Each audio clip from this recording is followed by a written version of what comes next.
something that comes up every single day in our work, which is how to support someone with trauma without going into the story. Throughout my recovery, I realized that my gateway to addiction was trauma, and throughout peer support, I realized that I'm not alone in that sense, which is why I feel like it's so important for us to narrow down on how to talk about trauma in the peer support setting while remaining ethical in our place as peers. So I'm going to go ahead and flip. This is my what's right with me. As cares, we always talk about that. Today, I am obviously a person in long-term recovery, and my recovery has brought me to be able to use my voice in different settings. And so one of those is being a worship leader at my church. So that's a picture of me singing at my church. It has also brought me a relationship back with my son, Logan. He is 7, and so we actually just met up yesterday. He loves axolotls. I think that's how you say it. I gave him one of those little stuffed animals. I have also over 3 years in recovery. My recovery date is September 8th, 2022.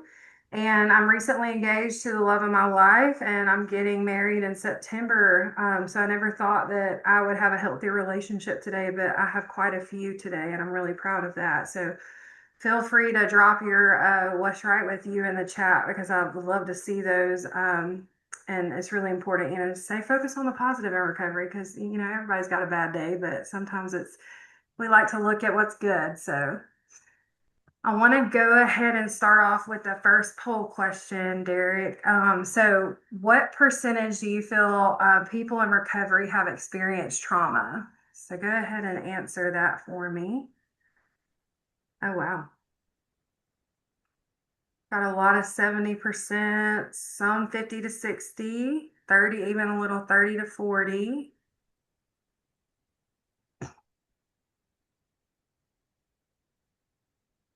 All right, so it looks like the highest answer looks like 70 to 40. So, I mean 70 or more. And that is right. So 70% or more of people in recovery have experienced trauma. So we're gonna talk about why this training matters as well. Trauma shows up daily in our peer work. If you work in peer services or of any kind, you probably hear this come up a lot with your peers. And many peers feel the pressure to handle trauma, like as far as peer specialists and the peer themselves. And peer support is not therapy, and that matters. Some peers like to say it is their therapy, but as far as clinically speaking, we are not therapists. And so we're not trained to deal with trauma as far as working on healing it and everything like that. That's not in our realm of services. So we do have a group agreement I kind of want to go over with everybody.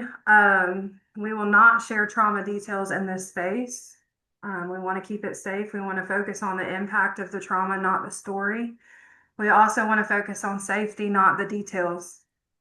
And we want to stay within the peer role. Does anybody have any questions about the group agreement?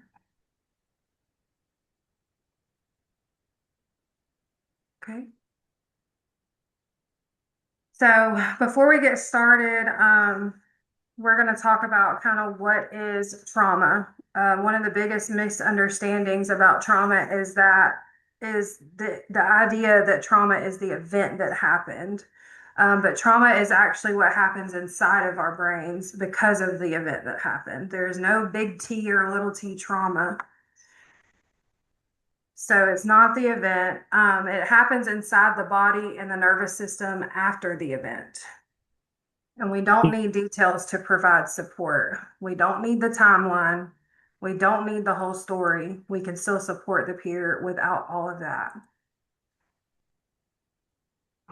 Story, when talking what peers support when it comes to trauma, is how it's affecting someone today, how they're feeling or what they're feeling in their body, and what they need to feel safe right this moment. And the big thing, the title of this, is safety without story. So we want to go into what that means as well. Story, where you go through all the details, all of that belongs in therapy. Safety belongs in peer support. Details can be triggering not only for the peer, because when they start telling, which we'll go into, when they start telling these details, they're reenacting it in their head, and that can cause further damage to the peer. Not only can it be triggering for them, but it can be triggering, I can't speak today, triggering for us as well, as the peer specialist. Also, details are outside of the peer role. So that safety kind of protects everyone involved with the peer support and as the peer. So next we're going to talk about kind of the peer role versus clinical role. Peers walk alongside, like a peer specialist is going to walk alongside the peer, okay? Clinicians are going to be analyzing and treating the peer. Peers also ground and support the peer specialist grounds and support the peers. The clinicians help process that trauma. Peers will share lived experience when warranted, of course, if you're using your pink ORCI, as a lot of us know about. And clinicians will interpret those symptoms that they're going through. Peers focus on today and the future. And clinicians should explore the past and present, and sometimes even the future, depending on how far they are in their therapy. So that kind of shows you kind of the difference in the peer role and the clinical role. Sometimes our trauma shows up and folks think we're supposed to respond like therapists, but we're not. Our power is in presence and grounding and walking beside someone, not analyzing what happened. All right, so the next thing we're going to talk about is trauma responses. So let's talk about the 4 different trauma responses, which are going to be fight, flight, freeze, and fawn. These are just the brain's emergency responses. They're survival. They're not character flaws. Sometimes peer specialists think a peer is being rude or checked out or dramatic when really they're just activated. Their response is activated.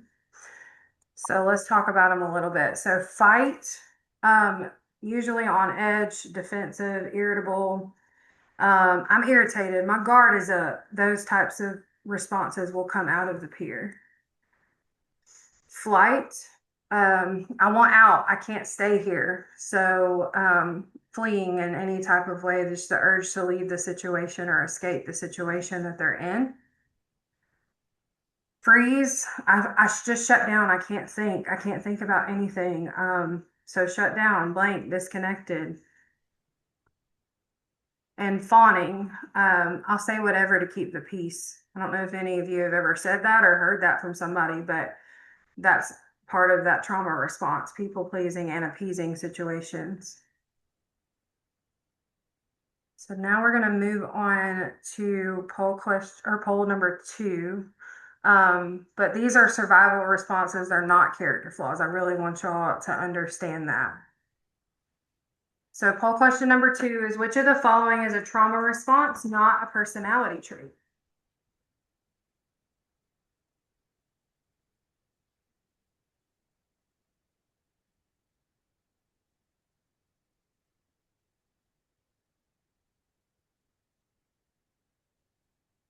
All right. Looks like a lot of you are saying all of the above. I got some picking them. So yes, all of the above. So all of those are definitely trauma responses, whether it's anger, irritability, people pleasing, shutting down, all of that, those fall into the fight, flight, freeze, and fawn. A big thing that I had to learn as a peer specialist working with other peers with trauma is that a peer's trauma response being activated is not misbehavior. It's not being rude. It's not acting dramatic. When a peer is activated, it's actually just their nervous system's response to their trauma or the stimuli around them that reminds them and triggering their trauma.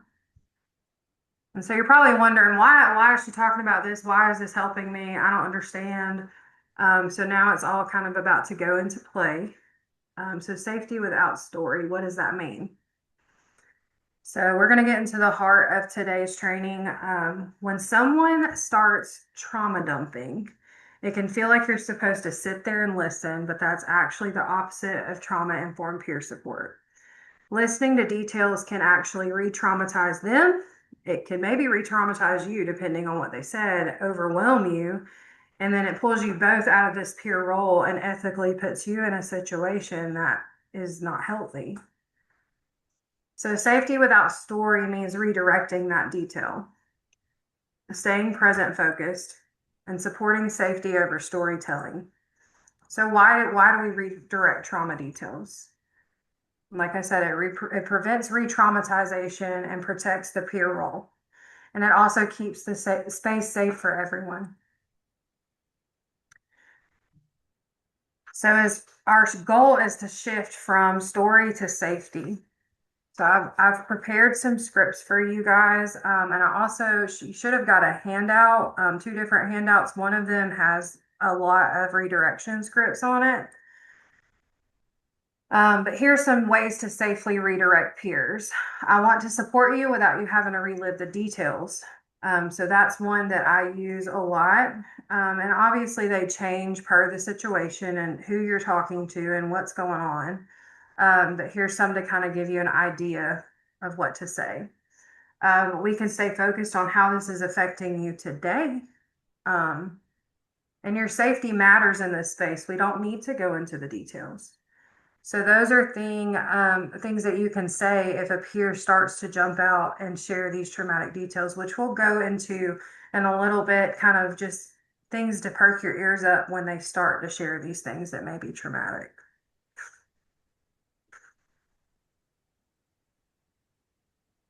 All right, so poll question number 3. What should a peer do when someone begins sharing trauma details? Let them continue so they feel heard, interrupt immediately, gently redirect them to the present moment, ask a follow-up question about it. Y'all are on it.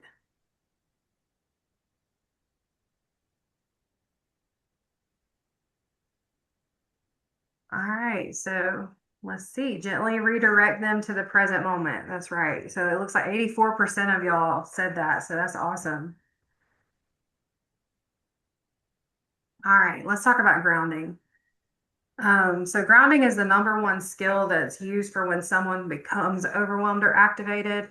So that's kind of why I went over the 4 F's of the trauma, the fight, flight, freeze, and fawn, because this is how you will know as a peer specialist or someone supporting someone with trauma when to kind of use these techniques and what they work towards.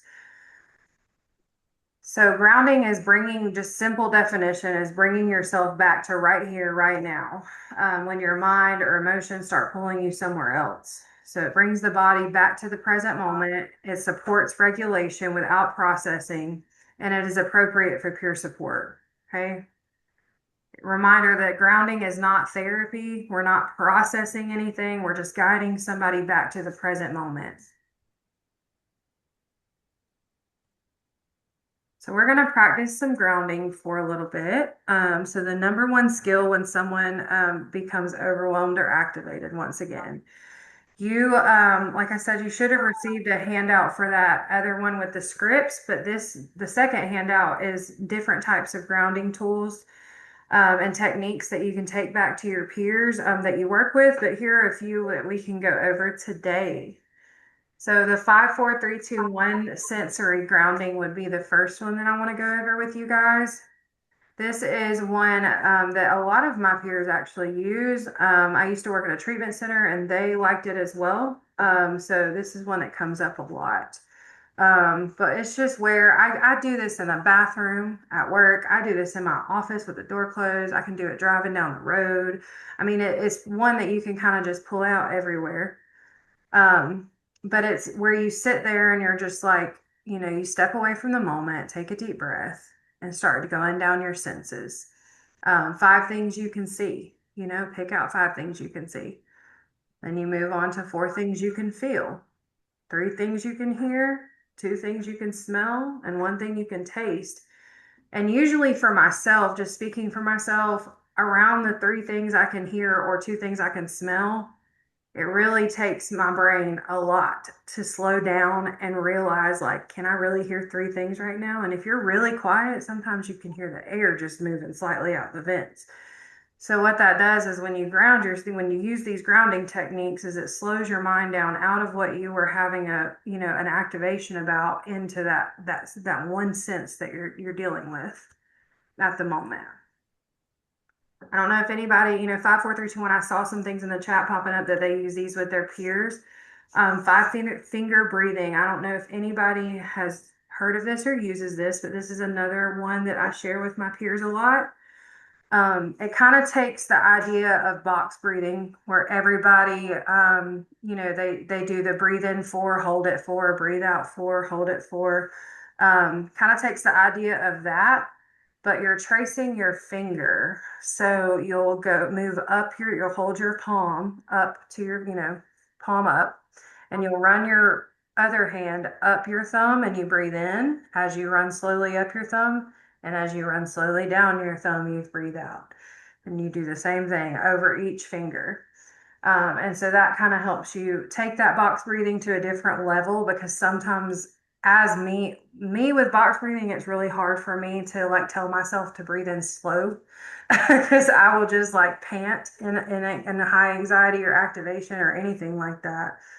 But the 5 finger breathing really helps me slow down and actually focus on what I'm supposed to be doing. And then the box breathing as well. If you do have a peer that uses that one, or you yourself uses that one, kind of same idea as the 5 finger breathing and the box, they go hand in hand. They're kind of working together with each other. And you can repeat these as needed. You can put them together. You can turn around and do the 5 finger breathing just to start yourself off, and then you can turn right into a 5, 4, 3, 2, 1. I think I saw it in the chat where somebody said they like to put something in their mouth and taste something. Yes, you can definitely pick one of your senses and put, like a very strong mint in your mouth and shock your senses that way. Chew on a piece of gum that's real fruity, or something like that. And there's a million different grounding skills. I don't really remember how many I gave y'all on the worksheet and the handout, but there are so many you can choose from. I even had a peer one time tell me they got ChatGPT to write them a grounding skill. So I mean, you can do anything, get creative, but just something that helps you. And it's just a form of meditation to get you back here in the present, so we can actually deal with the cause of what's going on and talk about the feelings that caused it. So, like I said, there's many more. And grounding techniques are not one size fits all. Like I said, box breathing doesn't always work for me, but I saw in the chat somebody said, I love box breathing. That's okay. Some people work well with some, and so that's why it's good to have a list of different things you can try out with your peers to see what works best for them.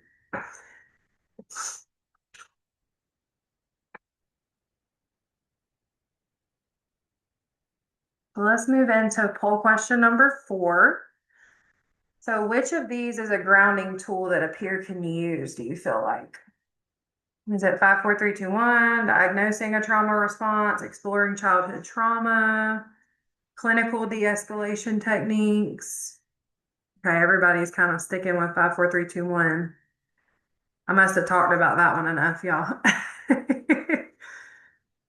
So that's right. 5, 4, 3, 2, 1 sensory grounding is a great one. Of course, there's many more. I'm not saying those are the only 3, or that those are the best 3 or anything like that. Those are just the 3 that pop up in my work a lot and in my recovery a lot. So I put those on here. So this is kind of where we get more into how to stay into the peer role. So when we talk about staying in the peer role, we want to make sure that we validate, we ground, we empower, we walk beside the peer. We're not here to process their trauma. We're not here to interpret memories. We're not here to give clinical advice. And I say this because, what a big thing that brought this training on in my head was working in environments where peers would come in and they want you to do these things. They think you can do these things. They don't understand what a peer is supposed to do. And so it's our job as a peer specialist to explain to them, this is what we're here for. And we can help connect you with somebody else who can do that, like a licensed clinician and things like that, which we'll get into as well. But peers stay, we save lives by staying in our role. That's the big thing that I want y'all to understand. When we start taking on, clinical roles and doing things that are not ethically what we're supposed to be doing, and I use that word very strongly because it happens. Sometimes we get put in situations where we feel like that's what we're supposed to do, or we went through a trauma therapy or EMDR before, so we feel like we can find a worksheet online and take our peers through that. And that's not what we're here for. We can do a lot more damage to the peer that way. So it's really important to know fully what we're here for and what other people are in their place for, as such as clinicians and things like that. But we don't save lives when we step into therapy because we're not trained to do that. So if someone is consistently overwhelmed, dissociating, if you notice, them doing a lot of that freezing and things like that, or stuck in their trauma loops, just like, oh, they can't seem to get out of wanting to share those details and things like that, that's when we take the opportunity and refer out to a clinician. It's really important as peer specialists to be connected with the other services in our community so that we are ready to refer somebody and send them to who can help them with those details and things like that so they can process it. But that doesn't mean we have to be out of their life as peer support. I want to make sure that's clear. We don't have to step away from them. We can still be the bridge between them and that clinician. We can still walk beside them. We can still support them after their appointments or before their appointments. All those things are still in play. We just don't need to be the one actually providing the therapy to them. So let's see. Yeah, so as my slide says, that's when we refer out and connect peers with resources in addition to the peer support. Doesn't mean we're firing them as a peer.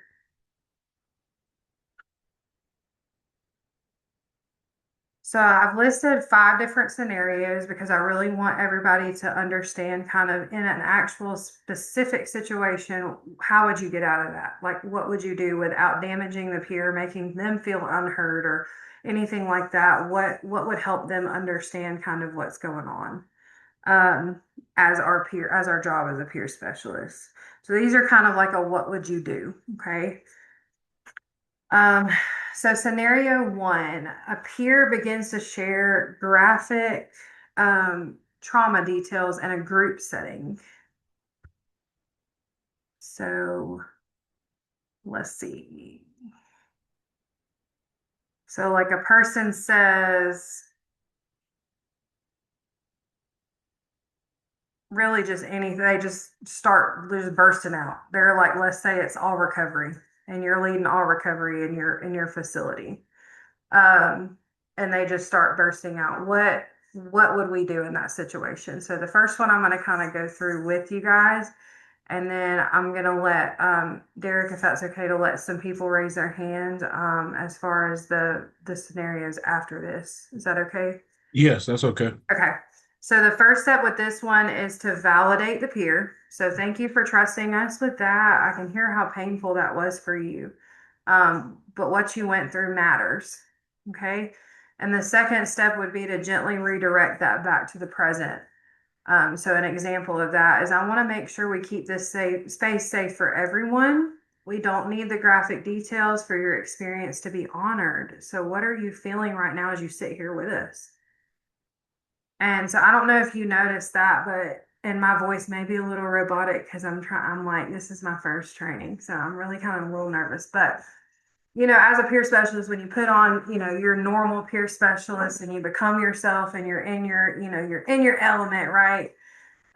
Those are things that you could kind of make your own. I'm not telling everybody to just like, take my script and like memorize it like we're in theater class or anything. But this is kind of like a model that I would use because you always want to validate them first. And one big thing to think about as well for those that are cares is your pink ORC, right? So especially with the validation, the affirmation kind of is what we're doing there. Thank you for trusting us with that. I really hear how painful that was for you. But remind them this is a group setting, and sometimes you can you can trigger somebody else, you can trigger me. I'm a person in recovery, I'm a person in trauma recovery, so like something they say might put me back, and now I'm reenacting what happened to me, and now you've got John Doe over here reacting to what happened to him, because you see what I'm saying. It becomes this big reenactment fest, and it's not healthy for anyone or safe for anybody in the room. So we want to keep the space safe for everybody that's there trying to get better in their recovery and continue to grow. So that one was kind of vague and broad. So the second one, I want to see kind of where everybody's at on this scenario. So I'll probably give like 2 hands if that's cool. But the second one is a person may say, I don't want to talk about what happened, but I can't stop shaking.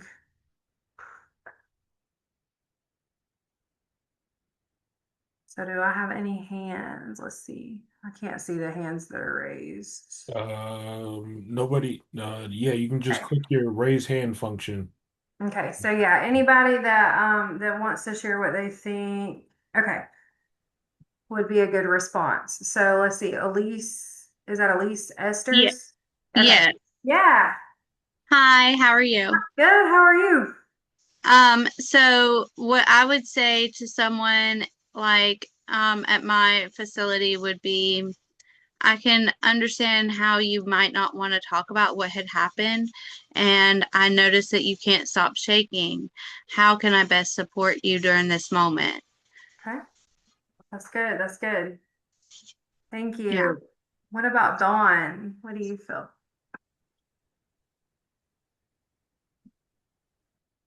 Hi. I think you're muted. Are you muted? There we go. Yeah. Okay, Okay. there we go. Yeah, I can read. Okay, so Okay. thank you very much for recognizing me. I think that I would say that I can see that something's really bothering you right now. I'm here to walk with you. Um, would you what would support look like to you? What Okay. could we do? Okay. So those are awesome. Those are awesome. Thank y'all so much for raising your hand and sharing. I really appreciate that, because I had for a long time, I've had y'all's little faces hidden because it makes me nervous to see the people in here. So I've kind of been hiding a little bit. But it's good to hear your voice and see y'all's faces, and your participation is awesome. Thank you so much. So yeah, the first step is to validate. This is a safe space and you don't have to talk about it. And y'all both kind of pretty much said that. I can see your body is shaken up right now, and that makes sense, you know? And then the second step, I would recommend providing a solution in this sort of situation, but asking a question about it, not just forcing them and saying, let's do a grounding technique. Come on, let's go. I would ask them, would it be okay if we tried a quick grounding exercise? It's something that helped me before. And that gives them an option, because especially when you're super activated physically, I probably couldn't tell you. I know, judging myself and myself going through trauma responses, I would not be able to tell you what could help me in that moment. So that's the only reason I say, asking that question of do you mind? Would it be okay? And try and using these grounding exercises to get them to a point to be able to figure out if that, what would help them. But yes, Heather, I'll always ask permission to share skills, to give lived experience, anything like that.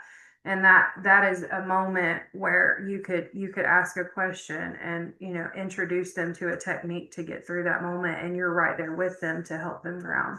Because remember, grounding is not a clinical diagnosis. It's not, we can do that as peers. We can walk through these coping skills with them. And so that's a moment to introduce that to them. So great job, guys. So scenario 3. So this is going to be like an emotional overwhelm type situation.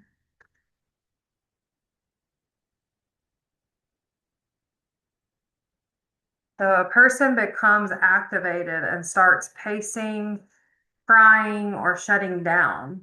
So how do you support this without crossing into clinical territory? Let's see where y'all's heads are at. Christy, hi.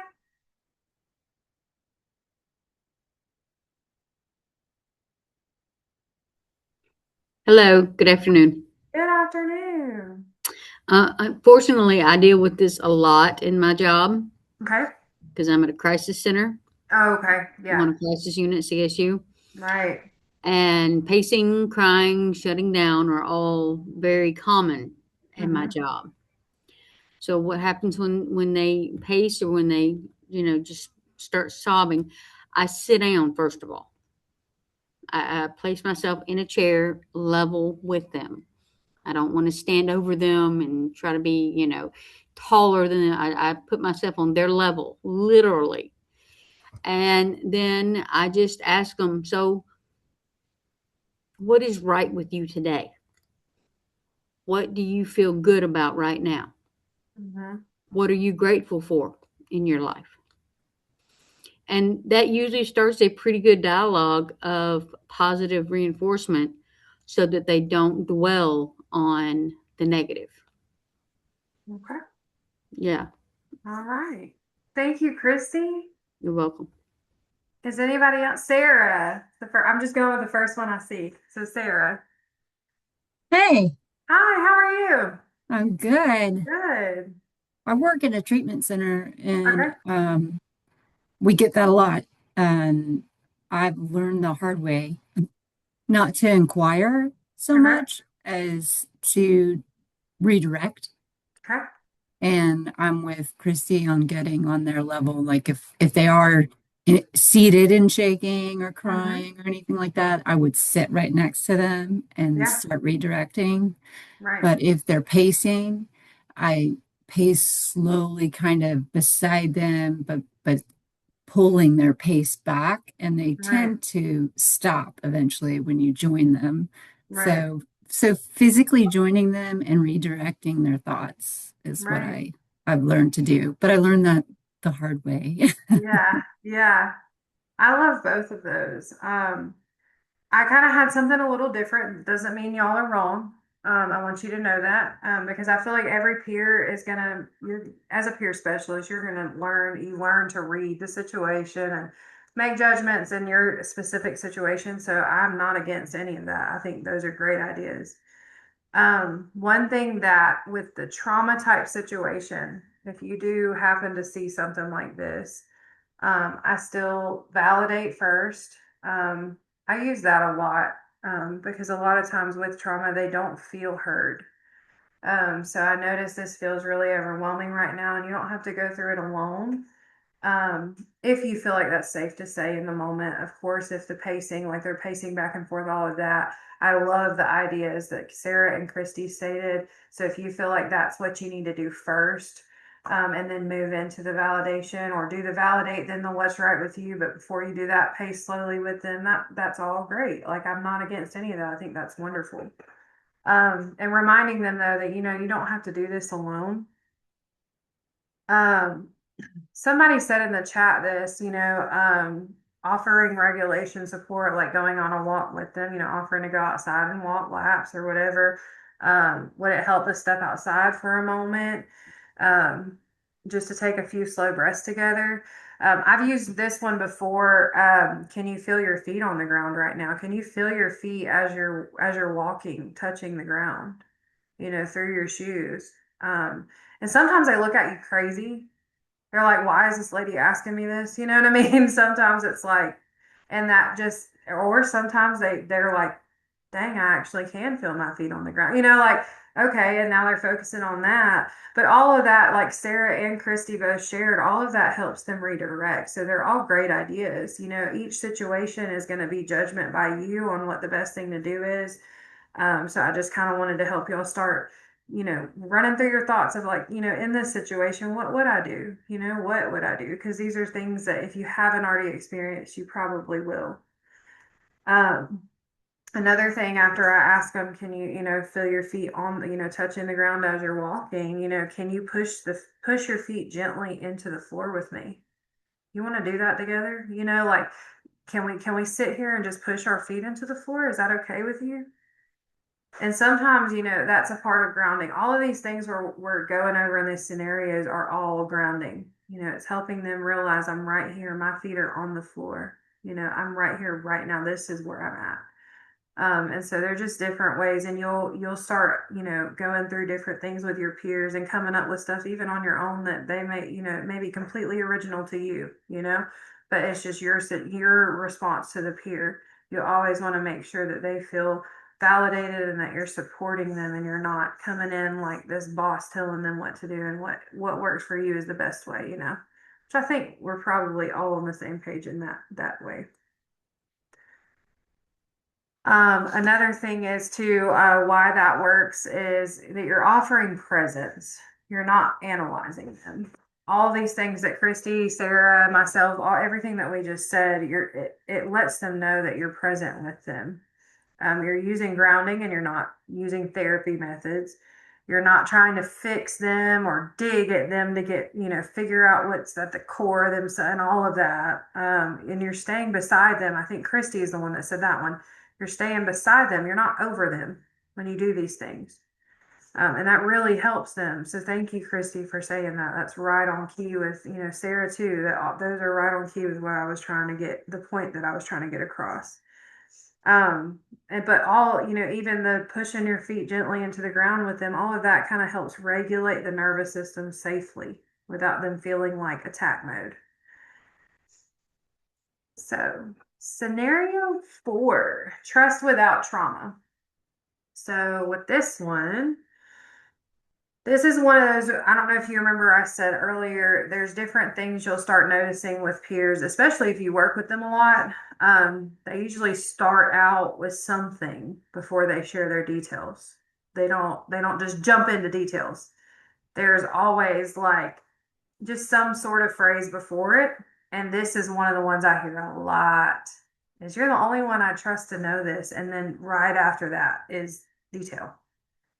And usually there's a small break in between it, giving you time to speak. I've never experienced, knock on wood, a peer come in and say, you're the only one I trust to know this, blah, blah, blah, blah, blah. Like it never give you a break to say anything.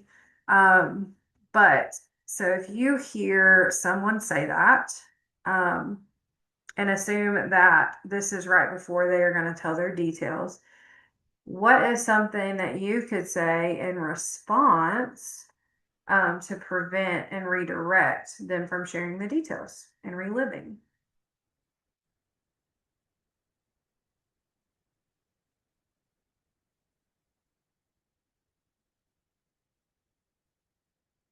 Nobody? Selena, hi. I had this happen today, and what I said was, I'm not so much interested in the details of what happened as how you're feeling right now. And if you'd like to talk about that, we can go in my office or we can walk outside and find a quiet space to do that. Okay. All right. Anybody else?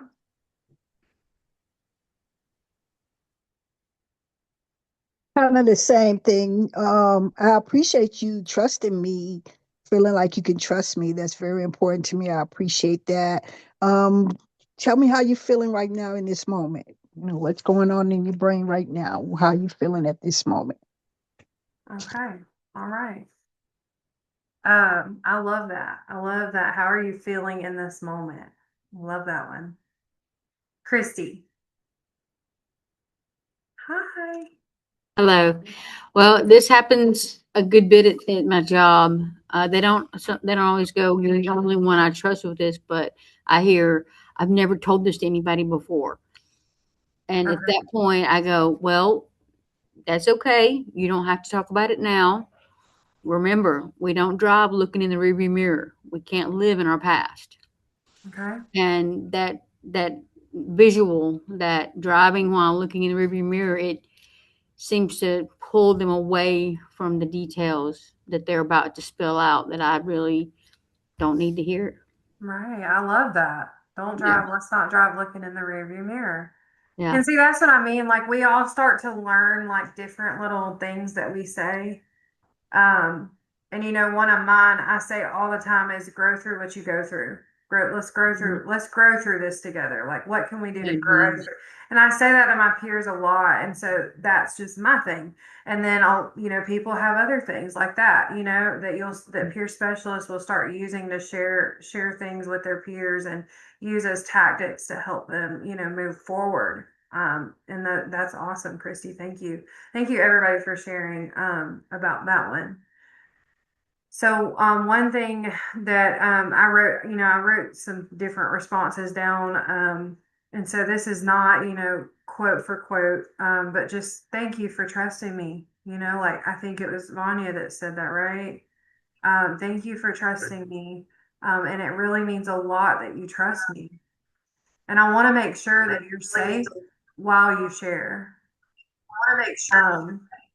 And then we don't have to go into the details. I just want to remind you, we don't have to go into major details for me to support you. So let's focus on what you need right now. How are you feeling? What emotions come up when you're thinking about what's in your head? Those are things that I go, yeah, validate their courage. That's awesome. So like I said earlier, sometimes peers will say this right before they share detailed trauma content. So yeah, a first step, affirm and validate. It really means a lot that you trust me, and I want this to continue to be a safe space for you. And then second step is gently redirect and set boundaries.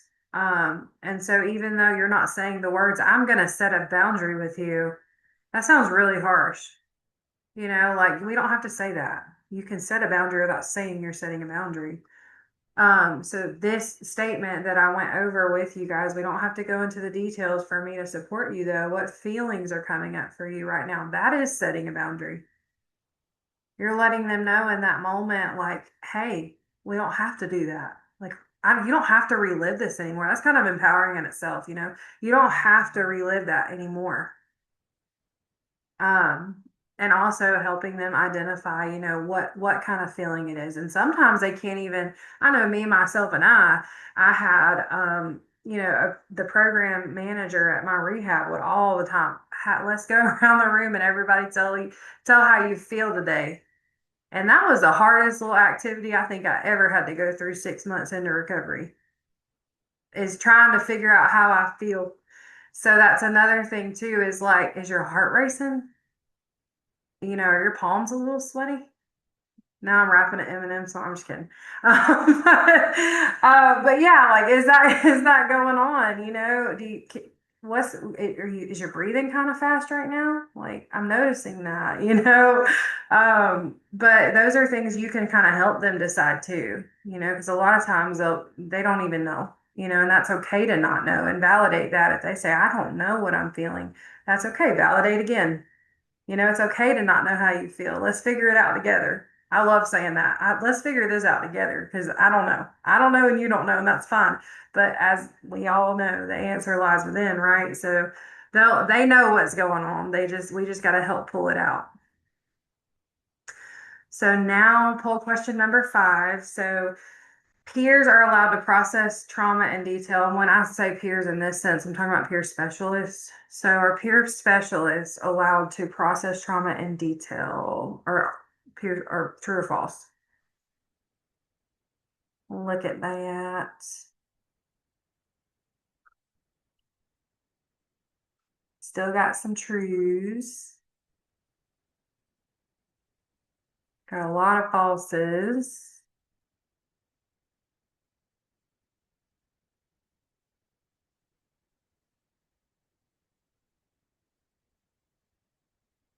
All right, so it looks like 85% is false, 86% is false, 14% is true, and that is false.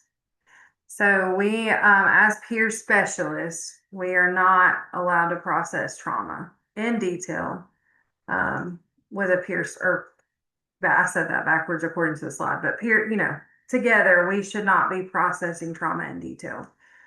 So that is false. So now we're kind of gonna, I got are those questions, Tabitha and Dawn? Hey, Hannah, you're doing a good job, number one. Yeah. Number two, what I learned, trauma transfers. I Mhm. went on a spiritual retreat over the weekend and got all the healing and services, whatever. My brother is incarcerated. He called me, and I mean, I was amped up, feeling good. As soon as he got to tell me what was going on in the prison, that trauma transferred, and it just jumps on you. So it's not a good thing to process it because we could put them in a worse space than they're already in. Right, right. And it can trigger things inside of you. Yeah. Everything that you're saying. Yeah. I think we're saying the same things. We're just calling it different, the triggering moments. Yeah. Dawn. There we go. Would you be able to just give a little bit more detail as to what processing is? I think I know, and Tabitha just Yeah. explained it, and then you explained it as well. But I think that might have been the challenge Okay. for some of the answers. So I just Yeah. wanted to say that. Yeah. Thank you, Dawn. Yeah, you're welcome. So when we talk about processing trauma, so when a peer is coming in, like let's say it's a one-on-one session, because we do those in our organization. I'm not sure if you guys do it in yours, but let's say I have a peer come in for a one-on-one session, and they want to they start out with, I've been working with you for a while, and I really trust you, and I just want to go over this and just start airing out all those details. Okay, processing that would be me saying, well, it sounds like you blank and start using therapy techniques, right? Or I had a dream about XYZ, and the dream basically is reenacting the trauma, right? And that happened to me when I was 5, and XYZ, I'm gonna use a really loose example, So and this, I'm in Traumanon. So the creator of Traumanon, she uses this one all the time. And her name's Sean, and well, my mom called me a boo-boo head, every day for 25 years. And so that was I'm using a very loose example. So they come in here and they tell you about how their mom called you a boo-boo head. And so then my response will be, oh, so that looks like that's why you have low self-esteem, and that's why you're codependent, and that's why you see how it puts me in a bad situation, because now in their head, I know enough about that specific situation, and so they're putting us in their head in this clinical role, and now they don't need a therapist, and they don't need XYZ to, you know what I mean, to treat their situation, because now Hannah knows everything about my trauma. And so now you've got this problem of Hannah knows all. And the peer, and they do that, that's real. Like I've watched it. And I'm gonna be honest, like that part of why I've dug deeper into this is because as a peer specialist, before I started, had a little bit of experience, like I thought we were supposed to listen to details. I missed that part. You know what I mean? I didn't understand that part. And so now I'm put in this situation to be like, okay, well, it sounds like we need to do this and we need to do that. And that's not what we're here for at all. So that's why that redirection is very important. We don't process, we don't diagnose, we don't tell them, it sounds like you're dissociating and you should work on this technique to not dissociate. And let's try to, no, that's not our job. So, yeah. Is it Vanya? Yes, love, it Yes. is. Thank you. Hi, you're Yes, welcome. and I just have to piggyback on that. For me, when the previous job I had, we had a team. They had a therapist, a psychiatrist, all of that. And so when they started talking about things, and not necessarily just trauma, but some things that was out of my wheel, well, I would tell them, yeah, that's something you could discuss with your therapist the next time you talk to her, you or him. You know what I'm saying? So I would immediately let them know that that's we not talking about that. You know what Right, I'm saying? And then redirect them, like you said, but just let right, them know, yeah, you should, really talk to your, therapist about that, and y'all right, explore that. Yeah. So thank you right. for that. You're Hmm. welcome. And I'm going to piggyback off you, Vanya, because I know a lot of us in here have probably been to, AA, NA, the A's, right? Or any other support group for addiction. I know a lot of us are cares in here, so we've probably been to some sort of cares, or addiction support group or substance misuse support group or whatever. And a big role in those groups is you don't talk about what the drug looked like, smelled like, romanticizing it, and all that. We don't talk about that. And so it's kind of like the same exact message in trauma. We don't talk about that, because what happens when you romanticize a drug? You start thinking about it. You start thinking about all the air quote good times you had with it, especially in early recovery. So think about somebody that, is just now coming into recovery for their trauma, or doesn't even really know if they even have trauma, but they know something happened to them. They may not even be ready to call it that. And now they're reenacting it all the time. It doesn't allow them any healing, So thank you, Vanya. Elise, is it Elise again? Do you have your hand up? Her camera's off. Let's see. Yes. Hi. Hi. So, okay, is it okay to like process their feelings? Yes. And kind of give them your lived experience, how you might have made it through trauma type stuff with your lived experience, and then do like, what is it? I want to say it's PMDR, the muscle. No, not that. EMDR. Yeah. No, not EMDR, but it's where you tension all your muscles from like your neck down to your toes, and it's muscle relaxation something. If it's considered like a grounding tool or something like that, I Yeah. don't see a problem with it. Yeah, I'm not familiar with it. Yeah. So I would just make sure it's no type of, clinical therapy technique or anything like that. So that way the Yeah. goal doesn't, yeah. So I don't see a problem with that. But yeah, processing the emotion is a big part of us as peer support. Okay, so I just wanted to clarify, because that's what I do at my facility. It's like I Yeah. do a lot of the processing of the emotions Right. and like giving back on my lived experience through my traumas.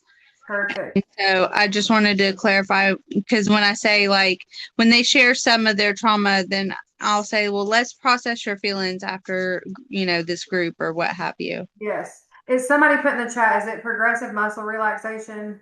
Yes, that's what Yes. it is. Okay. Yes, that is fine. That's fine. Yes.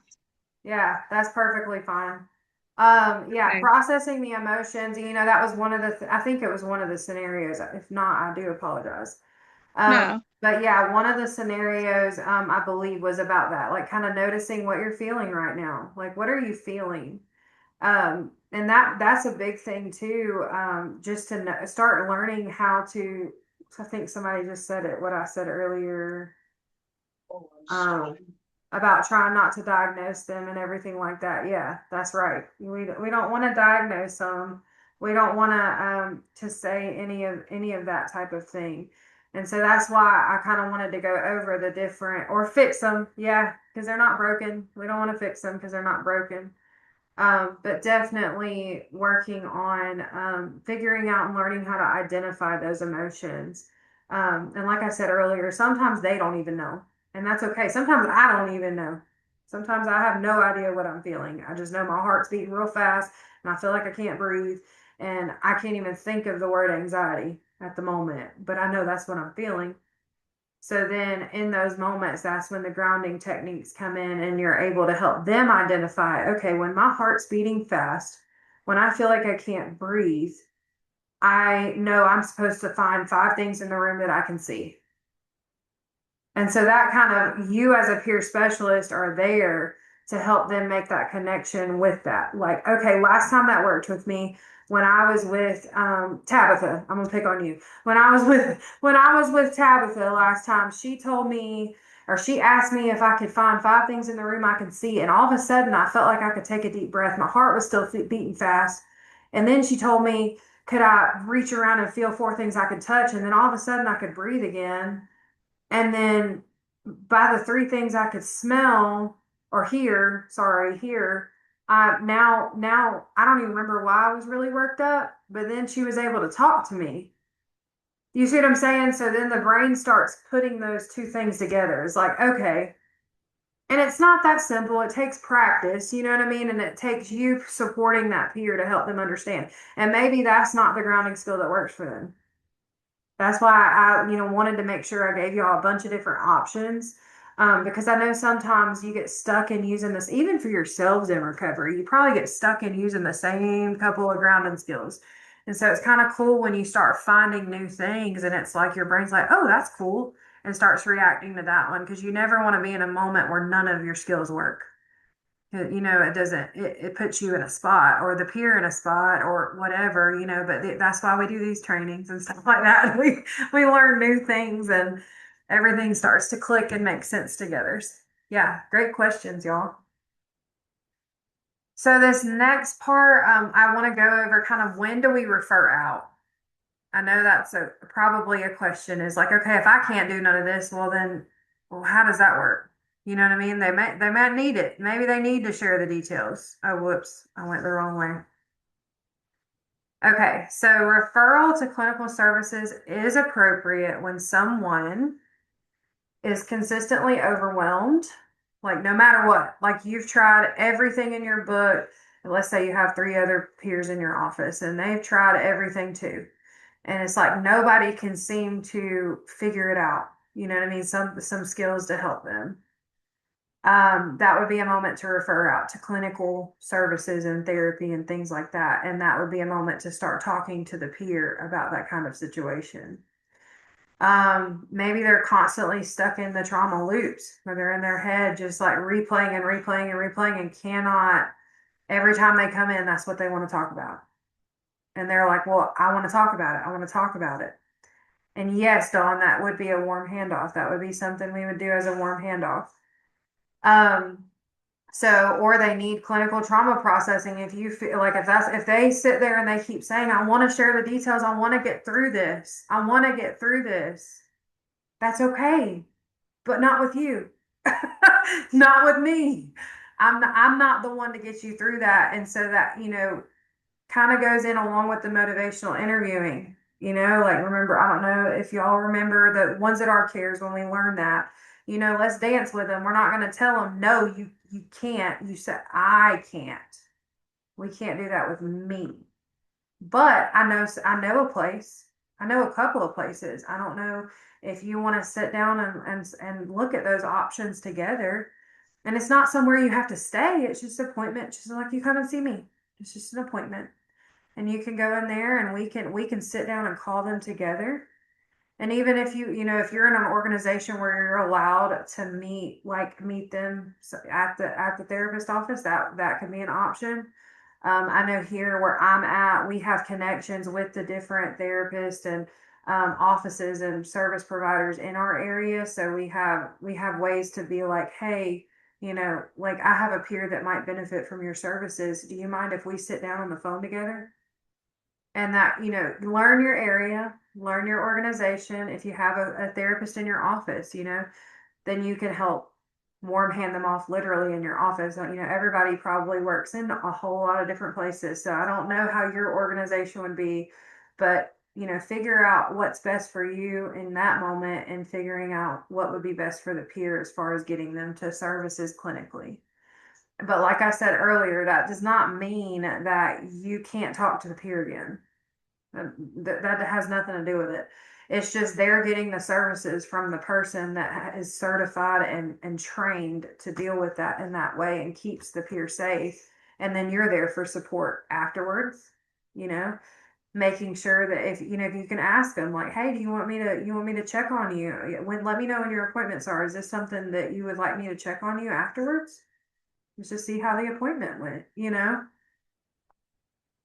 But referral is ethical. It's not a failure on your part. It doesn't mean that you're a crappy peer specialist at all. It doesn't mean that. It actually means you're a pretty good one. It means that you're doing what you feel you're doing the right thing. You recognize your place, and what you're here for. And then they have their place and what they're there for. Just like therapists don't sit there and say, well, in my lived experience, I don't think I've ever been to a therapist that I've heard say that, and I've been to quite a few. But I've never heard them say, well, when I went through that, or do you mind if I tell you about what happened to me? Like they don't do that because that's our job, right? So they're not doing our job and we're not doing their job. And that's everybody's in their place for a reason, and that's something to remember. You know, the jails are in their place. The forensic peer mentors in the jail are in there for a reason. We're out here for a reason. They're, you know, crisis team is where they're at. The stables, you know, like everybody has their spots. And that's why, is because we're trained to do different things. Yep, staying within your scope of practice. Yeah. All right. So key takeaways from this training. So trauma is not just what happened, but it's how how the experience lives in the body and the nervous system. So there's no big T, there's no little t. You know, your trauma is not worse than mine, and mine's not worse than yours. Trauma is trauma is trauma is trauma. Okay. Trauma does not need a story when it comes to peer work to be supported. Okay. Safety comes first. Spare the details. And grounding is a peer tool. It's something that we can definitely use, and we can find different ones. And maybe you have a peer, or you yourself can get your AI friend to come up with a brand new grounding tool. I don't know. I've literally heard that before, where people will use ChatGPT and stuff to come up with stuff that's just like a meditation, or go on YouTube even as a grounding tool. That's all fine. That's great. Those are great things to have in your toolbox. And a big thing is staying in our role saves lives, because when we start putting on other hats that are not ours to wear, we can cause a lot of damage to a peer. And that's not what we're here for. All right. So before we end, I want you to think of one thing that you're taking with you today. I don't know if you heard a grounding tool or read a grounding tool in a handout that you want to take with you, or learn something new, or maybe you knew everything and you just like this topic. But yeah, every trauma is different. I do see that chat. Yeah.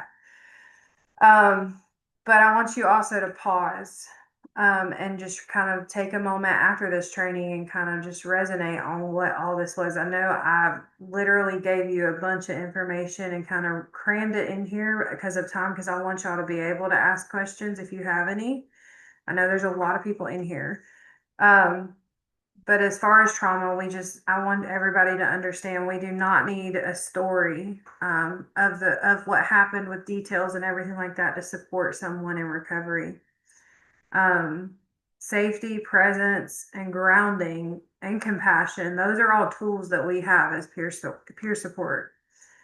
But otherwise, thank y'all for being here. And what questions do you have? I see one hand raised already. Lauren. Hi.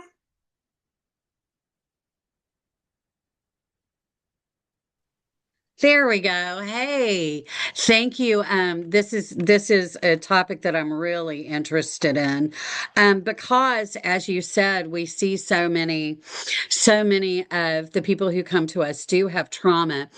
I have one peer in particular, who has done a lot of therapy and knows all the words, and what I've tried to do with him is say things like, okay, tell me how you feel today without using clinical terms, because that's not what we do here. And I just keep trying to do that, just use normal words. I'm not a clinician. I do that practice intentionally, not knowing. I'm like, I don't know what that means. So tell me, can you find out another way, even though I know perfectly well what it means? Do you have any insight, new ideas on how I call it TikTok psychiatry, how I can get a peer out of using all those clinical terms and into tell me how you feel in just normal people language? Okay. All right. That's a great question. Yeah, we have some of these peers, they jump from some of them I've dealt with as well, and worked with side by side, have jumped from literal rehab to rehab to rehab to rehab. They've cycled, and that's not a part of my story, but a lot of my friends have that story. So I feel that, from their experience shared on to me. And they learn big words doing that, really big words. And one thing that I try to like start out with is what's right with you. I use that a lot. Um, and instead of how are you feeling, what's right with you. And that was something that I did not start till I became a cares. Because I don't know why that just like it shook my brain a little bit. And so I use that with my peers on the regular. I'll ask them what's right with you. And half the time they look at me like I'm crazy because they're used to hearing what's wrong with you, like what's wrong today, or like how are you feeling, and then it turns into like a negative emotion or something like that. So when I immediately start out with that, and then sometimes if the answer is no, like they don't know anything that's right with them, then I can point out the obvious to me. Well, your clothes today, you have clean clothes today. Like that's what's right. You came in here today. You came in here wherever you're located at. I don't know, but I'm in like a recovery community organization. So like you came in here today. You came to hang out with us. That's awesome. Or like, you seem positive today. I'm not sure if you feel that way, but you seem pretty positive. You're smiling. But the what's right with you, and I know that a lot of times, how are you feeling and what's right with you tend to be asked in the same area and same sentence. But when I learned to flip them, like, and do the what's right with you first, I got way better answers on how are you feeling afterwards. You see what I'm saying? So that may be something you could try. I don't know if did that help, Lauren? Love that. And by Okay. the way, if you wouldn't have told us this was your first presentation, I wouldn't have known. So you're killing it. Thank you Thank for this you. great session. You're welcome, Lauren. Thank you so much. Gina.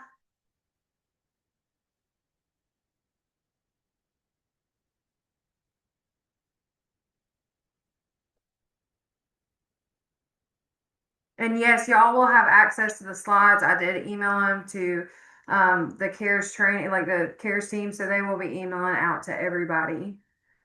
Gina, Okay, sorry about that. I was you're trying to fine. figure out. I was at tail end of a dental appointment. I had a tooth pulled and Bridget. Oh my gosh, it was. You want to talk about? What's right with you, girl? It is like I am so glad I can smile and I don't have Yay. dental teeth. So that was it made the dental appointment really good. Thank you. Yeah, you're welcome. And for using your trauma informed peer stuff on me. Because I needed it. Well, I'm glad you're here. Thank you for raising your hand. Thank you. And there's so I wanted to know what you thought about something that I do with people Okay. because like everybody else, I have people like emotionally vomit on me, and of course I don't use that language with them. Right. Until we've known each other better and we can all laugh about it. You know what I'm saying? Yeah. Because it is fun to laugh about that kind of thing when it happens. But so when we're talking, and the thing is I use equine therapy to help them and they empower them. And I actually have a lot of people refer them to me to prepare them for court, for testifying. Okay. So they do start to get into the details. And so I let them know right up front that I am a survivor myself with complex PTSD. And I sit there and I say, you know what, I'm not going to share my details. And I would ask that you not share yours with me either, because I am also a survivor and it's hard for me. So it's hard for me to stay objective and where I need to be and us to stay centered if I'm caught up and it triggers my details. Right. So, and so I have to me, that's a very loving, clear boundary to have with them, to let them know I'm right there with them. I am tracking with you. And then, and I let them know too, that if I feel like, if they need to share something like that, then I will do a warm handoff. But I'm really big about having integrity with the people that I work with and telling them exactly why I'm doing what I'm doing. Right. Don't try and I don't try and trick them into doing what I feel like they need I give them the options and I tell them why my boundaries are my boundaries and what my place is at Right. here that also has complex PTSD from, from that. So, that's, and I find that, setting that boundary up front and letting them know my shared lived experience with the trauma, Mhm. helps them to see that maybe sharing that kind of stuff has an effect on other people. I don't want to guilt them, but I didn't know when I did that to people, and I didn't want to hurt anybody else with me oversharing. And I didn't realize that when I did that, it did. And so I had to try and find the most appropriate way. So if there is a better way, please tell me what it is. But Right. But I think letting people know that sharing those details can trigger the very person that you're trying to get help from and share with that, Right. and no one wants to do that to somebody else. But Right. okay, so that was my question. Yeah, thank you for asking that. That's a great question. So, the best thing that I could say, I really think that your framework is great. I would validate them if you're not already. I don't know if you just forgot to say it, but validate them first. Because sometimes they immediately feel like you're pushing them away, and it just could be the person, or they could not. I don't know. It's everybody's different, you know. But I try to validate them first before I set up the boundary gently, like you were saying. But that's the only thing I would really add to that is just a validation of, thank you so much for trusting me. I don't know if you remember, but I am also a survivor of, trauma. And I want this to stay a safe space for both of us. And I don't want you to have to relive that anymore. And then, the warm handoff, like you said, if it's a moment where they feel like they absolutely have to share those details before they go stand on the trial, then warm handing them off to the resources in your area would be great. So that way they could process that better with a therapist. So I think you're right on point with it. Okay, thank you. I appreciate it. Yeah, Welcome. I do validate them first. Perfect. Thank you. So, but So you're right on. You're right to me, on. that's a given. To me, that's a given. I mean, it's, but it's, thank you very much for that. Yeah. And Gina, also, before I get you, Chandra, I just want to share this with Gina and everybody else as well. I know I name dropped Traumanon earlier. Traumanon is a big part of my recovery as someone surviving trauma. And if you don't have Traumanon in your area, I'm going to put my contact information up on the screen after we get all the questions. And then just shoot me an email and I can put you in the direction of getting a meeting in your area. We have a great one here in Columbus, and okay, awesome. I love it. Yay. I refer people to it all the time, as well as online. Perfect. Yeah, I just moved from Columbus, so I know all about that one. Yeah, it's great. It is such a wonderful resource, and I think we talked about a lot more. But thank you very much for You're welcome. that again. Yeah. Yeah. So anybody else in here, if you need or want more information about that, please send me an email and I will point you in the right direction as far as setting up or finding a meeting in your area. So, Hey, Hannah, I would love that information. We live in a very rural community here. We have maybe 5,000 people, but there is a lot of people that could definitely benefit from Tramadon. And so if I could get that contact information, I would absolutely love. We're getting ready to launch some skill building classes, and that may be something that, I can integrate into some of those. Yep, there it is. Can y'all still see my presentation screen? Okay, so that's my email. If y'all want to just email me, and I'll reach back out to you. Chandra, is it Chandra or Chandra? Chandra. Chandra. Okay. Hi. I guess I don't have a question, but just something that I'm taking away from this training today. And first of all, I want to say, Hannah, thank you. You're doing an awesome job. Thank you. No, you just explain everything so simple, and because what's right with me today, I'm open to listen and learn.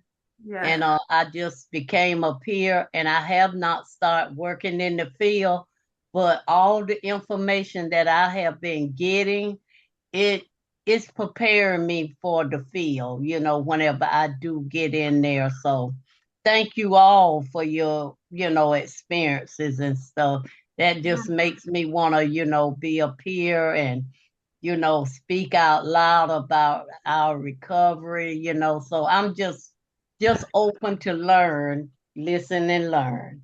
Thank you. Thank You're all. welcome. Thank you, Chandra. Welcome, Chandra. Hey, sis. This is Denise, aka Vanya. What's up? Welcome, Cares. Welcome. Thank you, Sandra. All right, Dawn. Did you have a question? Or are you mute? There we go. There you Yeah. go. Yeah. I just wanted to give a comment. One of the things I found out as being a woman in long-term recovery and then getting my my peer certification is the fact that we can use this across the board. It doesn't necessarily have to be used with people who are experiencing trauma. It can be used for those people who are, if it's a good day, if it's a bad day, a rainy day, who are triggering us. And I used to actually tell friends or family members that, I don't have the capacity right now to talk about this with you. Can we, can I call you back, right? But now you're giving me some things in which I can say to family members and I can say to close friends that even though they might not be going through trauma, it's definitely their perception as to how much it affects them. And Right. sometimes I don't have the bandwidth because of what I'm going through. And it's not their fault or anything like that I don't have the bandwidth at that time. But it does set a really healthy boundary. So I just wanted to say that we can use this across the board. So thank you very much for this presentation. You're welcome. And yes, Dawn, you are so right. Like literally, as soon as the peer walks in, you're not saying, do you have trauma? Okay, now I know how to react to you. Like, no, you're reading them, and so you may not know if they have a history of trauma. You may not know. It could be the first time you see them. It could be the first time you meet with them, and they're having this problem come up, and these, just like Dawn said, they may have never had a traumatic experience. They may have never, but the skill could help them. So yeah, it's usable across the board. Doesn't matter if you know or they haven't said or whatever. Like that's not, thank you, Dawn, for saying that because I wanted to make that clear. It can be used with anybody. So thank you. Miranda. You are absolutely fabulous. Yes. Fabulous in your presentation. Yes. And I am a CARES 10 Okay. and I was a CARES before I actually jumped into the field of recovery. Okay. So I went about and I started getting my master's I have a master's in social work. Oh, wow. Okay. And I knew from working in residential treatment that underneath that substance use was an undercurrent of trauma and mental health. So when I got closer to actually graduating, I made sure I took everything that was substance abuse and trauma. Mhm. And they trained us in God, I might not have left my mouth now. They trained me in seeking safety. Yep. They trained me in seeking safety for trauma. And then I went and got some more training from the Georgia Mental Health Care Network under Paula and got that training, right? Yeah. And now I sit under a amazing lady named Dr. Colson, who has written a book about Christians going through trauma. And I get her newsletters all the time. So what I want to basically say is I have taken everything I have. Right now, I'm the women's director of a residential facility, and I'm the program director of the residential facility and the RCO. So I sit down with my women every first Monday, and this is what we do. And I give them a assignment to do. We sit there as a group, and you somebody just already said it. You can use this anywhere. Whenever they have an all recovery meeting at our RCO, they're gonna put their feet on the floor. Yep. They're gonna breathe because they're getting ready to say some stuff, right? Yeah. And I'm just grateful. So if you're also looking for some more stuff, Seeking Safety has Yeah. some great stuff that you can use as trauma. And I just sit there and deal with whatever, let them process as peers. But Yeah. then I also hand them an assignment as a professional. Good. I love Yeah. that. Thank you so much for sharing that, Miranda. It's great to have you in here. Great to be here. It's Christy. Yes, hello. Okay, so as the I'm sorry, I forgot the lady's name that was saying that we can use this other than just in our professional capacity. I also lead a Celebrate Recovery every Monday night at my church.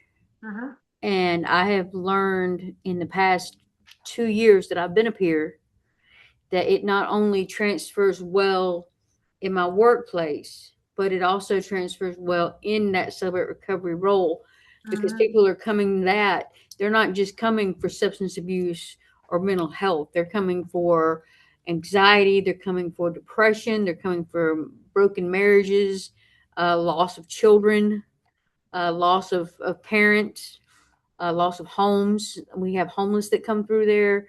I mean, there's a lot of different types of trauma other than just substance abuse, alcoholism, and mental health that I deal with every week. And the being able to, explain to them, I will listen as far as what you're dealing with right now. But you don't have to share your life story with me for me to help you get to the next step. Like what we want to focus on, what are your takeaways, not what did you live yesterday. Right. Yes, 100%. So, yeah, I think that's kind of what I'm taking away. What is going to be tomorrow, not yesterday. Right. Thank you, Christy. Yes. I think we have time for one more, so I'm gonna get Deb, and then Hannah, I just wanted to say you did an excellent job. I would have never known this was your first time, and I learned so much today. So thank you so much. Thank you. Thank you. Thank you all for the sweet comments. I've seen them popping up in the chat as everybody else was talking. Keep doing what you're doing. Thank you. Yes, ma'am. I did. Can I say one more thing, Derek? You're good. You're good. I just wanted to shout out one of my group counselors from my treatment is in this training, and I think that is freaking cool. So that just kind of shows you just how growth can be and how you can grow through what you go through. Because I know at one point he was probably real worried about me. So look at how people, we stick up for each other, and I love that. So hi, Mr. Chris. But I did want to, just reiterate that my contact information is up here, my email address. So everybody that wants information as far as Trauma goes, or you had a question that you didn't get to ask, I'm cool with you emailing me. And then you will be getting a copy of the slides. I know that was asked a couple of times. You will get a copy of the slides from Derek, right? Yeah, you'll get a copy of the slides from Al. From Al. Okay, so from Al, probably with your certificate. So, but that's all I got. That's how it usually happens. He sends the slide. Great job, Hannah. Thank you. Thank you, Hannah. Thank you so much. Good to see everybody. Thank you. Everybody gets off the call. You guys. I just want to let everybody know that you will get all your certificates next week. And along with your certificates, you will also get the presentation slides, and also a reminder that so you'll get them next week, and also a reminder that CUs need to be saved. So make sure you submit them by the end of December of 2026. So yeah. Thank you. Thank you, Hannah. I'm so proud of you. Thank you, Hannah. Great presentation. Bye, everyone. Bye. Hey, Catherine Tootle.